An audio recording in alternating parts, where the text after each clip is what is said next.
حمد و ثنا اس ذات بے ہمتا کے لیے جس کی حکومت کو کبھی زوال نہیں۔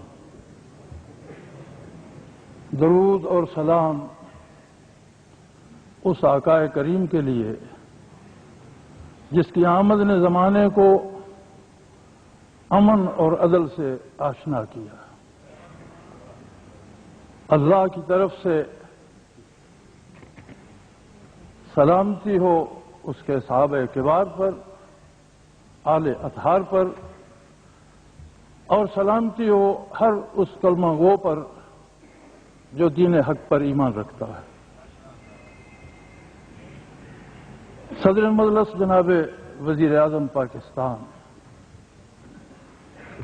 لائق صد احترام علماء کرام، مشائخ عظام، محترم وزراء کرام، ارکان اسمبلی، حاضرین محفل، السلام علیکم ورحمۃ اللہ۔ حضور میں وقت کی قلت کا پورا احساس رکھوں گا، اور جس طرح جناب وزیر اعظم صاحب نے اپنی تقریر میں ارشاد فرمایا ہے کہ خدشات بھی بیان کیے جائیں اور تجاویز بھی، چند ایک بنیادی خدشات عرض کرنے کی جسارت کروں گا اور دو تین تجاویز۔ اللہ مجھے بھی ہدایت پر قائم رکھے اور ہم سب کو صراط مستقیم پر چلنے کی توفیق عطا فرمائے۔ حضور، گزارش یہ ہے کہ جس طرح آج محترم راجہ صاحب نے وضاحت فرمائی، حقیقت ہے بہت جی خوش ہوا، لیکن وزراء کرام کے مختلف بیانات ٹیلی ویژن پر، اخباروں میں جب ہم تک پہنچتے ہیں تو ایک عام آدمی سوچنے پہ مجبور ہو جاتا ہے۔ مثلا ہمارے محترم وزیر صاحب کا بیان کہ یہاں طالبان کی طرح کا اسلام نہیں ہوگا۔ طالبان اپنے ملک میں ہیں اور ان کا اپنا مسئلہ ہے، لیکن جو بات منظر عام پر آئی ہے وہ یہ ہے کہ وہ افغانستان جہاں عورتیں نہیں بچے اغوا کیے جاتے تھے، وہاں لوگ دروازہ بند کر کے نہیں سوتے اور کسی کو کوئی خطرہ نہیں۔ وہ افغانستان جو خون میں نہا گیا تھا، وہاں مثالی امن ہے، اور میں دعوے سے کہتا ہوں امریکہ جیسی ریاست کسی اپنے ایک شہر میں ایسا امن قائم نہیں کر سکتی۔ کیا وزیر محترم کے حضور حوصلے سے بات کرنے دیجئے، وقت ضائع نہ کیجئے۔ ساری عمر نعروں کے لیے آپ کے پاس ہے، وقت بات کرنے دیجئے۔ میری گزارش یہ ہے کہ کیا ہم وزیر محترم کے بیان سے یہ سمجھیں کہ بدامنی یوں ہی رہے گی، قتل و غارت یوں ہی رہے گا، ڈاکے ہوتے رہیں گے، نا انصافی ہوتی رہے گی اور اسلام بھی نافذ رہے گا؟ تو یہ بات ہماری سمجھ سے بالاتا ہے۔ دوسری بات، ٹیلی ویژن بھی پاکستان کا ہے اور وزارت ہے، اور محترم جناب وزیر اعظم صاحب کے زیر سایہ پروان چل رہا ہے۔ جب سے آپ نے اعلان فرمایا ہے آپ کا ٹیلی ویژن سوائے نفاذ اسلام کا مذاق اڑانے کے کچھ نہیں کرا۔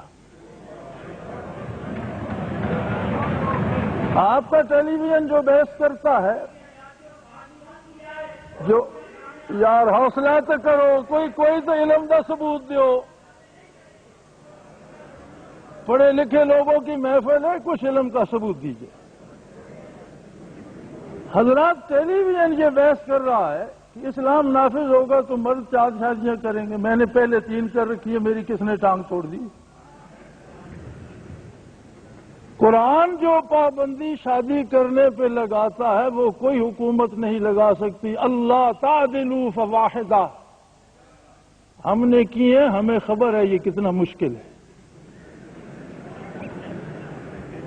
جب کوئی کر کے دکھائے گا دیکھیں گے۔ لیکن یہ بحث کرنے کی بجائے ٹیلی ویژن یہ کیوں نہیں بتاتا کہ اسلام کی برکت سے عورتوں کی ناموس محفوظ ہوگی؟ یہ خدشہ تو ظاہر کیا جاتا ہے عورت کو برقع پہنا دیا جائے گا، یہ بات کیوں نہیں بتائی جاتی کہ گینگ ریپ بند ہو جائیں گے؟ ٹیلی ویژن یہ کیوں نہیں بتاتا کہ کوئی کسی کی بیٹی کی طرف آنکھ اٹھا کر نہیں دیکھ سکے گا؟ کیا قرون اولیٰ میں خواتین نے بزنس نہیں کیا؟ کیا قرون اولیٰ کی خواتین آپ کو میدان کارزار میں نظر نہیں آتی؟ کیا قرون اولیٰ کی خواتین گھوڑ سوار نظر نہیں آتی؟ بہترین تیر انداز اور بہترین شمشیر زن نظر نہیں آتی تاریخ میں؟ وہی اسلام ہے جو محمد الرسول اللہ نے عطا فرمایا۔ میری عاجزانہ گزارش یہ ہے کہ پاکستان ٹی وی کو ہم سے پہلے محترم وزیر اعظم کا ساتھ دینا چاہیے۔ میری گزارش یہ ہے کہ اس ملک کی 70% آبادی پینے کے صاف پانی کو ترس رہی ہے۔ 90% وہ لوگ ہیں جو نان شبینہ کے لیے بیزار ہیں۔ 8% طبقہ امراء ہے اور 2% طبقہ خواص ہے۔ کیا اس 90% کی روزی کی فکر اسلام دیتا ہے یا نہیں؟ اگر دیتا ہے تو اسلام کو معاشی نظام سے شروع کیا جائے اور اس غریب تک کھانے کا انتظام پہنچایا جائے جس کے بیٹے بھوکے سو جائیں، جو بچوں کو تعلیم نہیں دلا سکتا، جو بیمار ماں باپ کا علاج نہیں کرا سکتا۔ تو اسلام کو معاشی نظام سے شروع فرمایا جائے اور اس بات کو مد نظر رکھا جائے۔ اسلامی نظام تو یہ ہے کہ سیدنا فاروق اعظم رضی اللہ عنہ فرماتے ہیں دجلہ کے کنارے کوئی کتا بھوکا رہ گیا تو خطاب کا بیٹا پکڑا جائے۔ اسلام تو وہ ہے جو کہتا ہے کہ اگر تیرا پڑوسی تو نہیں جانتا کون ہے، وہ مومن ہے یا کافر ہے، اگر وہ بھوکا سویا اور تو پیٹ بھر کے سویا تو اللہ کے نزدیک جواب دہ ہوگا۔ لوگوں کی معاش کی فکر۔ محترم وزیر اعظم صاحب، 720 روپے خرچ آیا بجلی کے یونٹس کا اور 4320 روپے بل تھا، وہ باقی سارے چارجز تھے۔ غریب آدمی کہاں سے دے گا؟ پہلے واپڈا لکھا کرتا تھا یہ سر چارج، یہ فلاں چارج، یہ فلاں چارج۔ اب کے بلوں میں نے دیکھا ہے وہ یہ تکلیف نہیں کرتے، وہ لکھتے ہیں ادر چارجز۔ اللہ اللہ خیر سزا۔ دکان میں ایک چیز آتی ہے 10 روپے کی، حکومت کے ٹیکس، حکومت کی ضرورت وہ الگ بات ہے، لیکن جو 4 گن مین دکان کے دروازے پہ کھڑے ان کی تنخواہ کون دیتا ہے؟ کوئی کنزیومر جو دکان سے خریدنے جاتا ہے۔ اگر عام آدمی حکومت کو بھی ٹیکس دے اور پھر دکان کی حفاظت پر کھڑی ہوئی پرائیویٹ گارڈ کو بھی ٹیکس دے تو کیا یہ اس کے ساتھ انصاف ہے؟ یہ تو حکومت کی ذمہ داری تھی کہ دکان کھلی بھی رہتی، کوئی اس کی طرف نہ آنکھ اٹھا کر نہ دیکھتا۔ تو حضور نظام عدل کی طرف سے اسلام لائی۔ ہمارا نظام عدل بہت پرانا، بہت فرسودہ، بہت بیکار اور موم کی ناک ہے۔ 4 حرف کسی کو آتے ہوں وہ جدھر سے پکڑ کر اسے جہاں لے جائے۔ تو اگر نظام معیشت سے ابتدا نہ ہو تو مجھے خدشہ یہ ہے کہ وہ غریب آدمی جو افلاس کے ہاتھوں تنگ ہے، شاید وہ آپ کی میری مدبرانہ تقریروں کو سننے کی زحمت بھی نہ گوارا کرے۔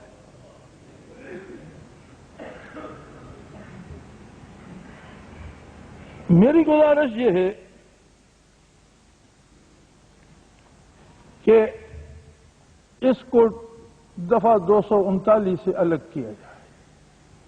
میری تجویز یہ ہے کہ جو سادہ اکثریت ملک پر حکومت قائم کر سکتی ہے وہ ملک کے نظام کو بھی تبدیل کرنے کی اہل ہونی چاہیے۔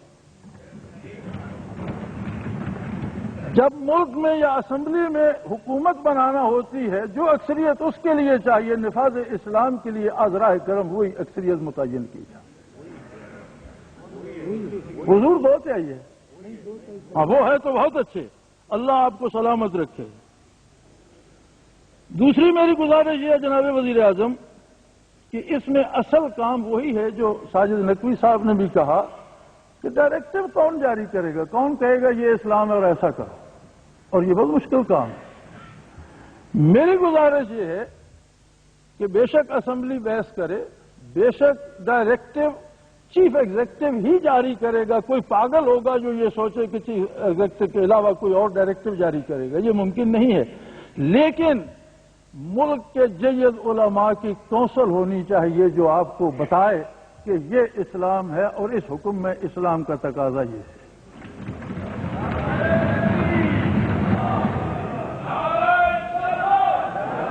تیسری میری گزارش یہ ہے اور آخری کہ جب آپ بل اسمبلی میں پیش کریں تو عذرائے کرم اسمبلی کی بحث ہمیں لائیو دکھائیے، ہم بھی وہ چہرے دیکھ سکیں جو اسلام کے خلاف بات کرتے ہیں۔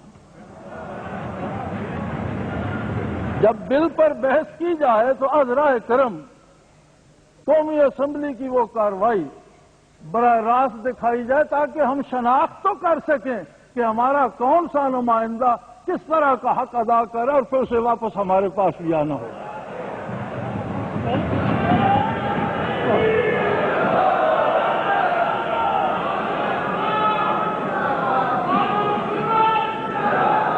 جناب وزیر اعظم، میں آپ کو یہ یقین دلانا چاہتا ہوں کہ یہ لوگ جو یہاں تشریف فرما ہے یہ ایک ایک بندہ نہیں ہے، یہ 14 کروڑ پاکستانی مسلمانوں کے نمائندہ لوگ ہیں۔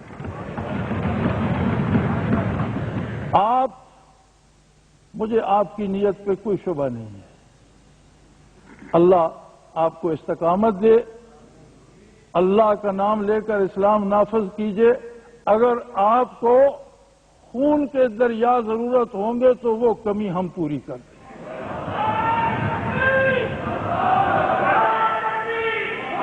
ہمارے تو گناہ اتنے ہیں کہ میں سمجھتا ہوں اگر ہم شہید نہ ہوئے تو شاید بخشے ہی نہ جائیں۔ ہماری ضرورت ہے شہادت، آپ ہمیں آزما کر دیکھیے۔ اللہ کریم آپ کو ثابت قدم رکھے۔ اور ایک آخری بات، نبی علیہ الصلوۃ والسلام کی پیشگوئیوں میں موجود ہے اور میرا ایمان ہے انشاءاللہ یہ ملک قائم رہے گا اور اس پر اسلام نافذ ہوگا۔ میں چاہتا ہوں کہ یہ سعادت آپ حاصل کر لیں، خدا نخواستہ رہ گئے تو اللہ کسی اور کو دے دے گا اور اسلام انشاءاللہ ضرور نافذ ہوگا۔ آخر دعوانا الحمدللہ رب العالمین۔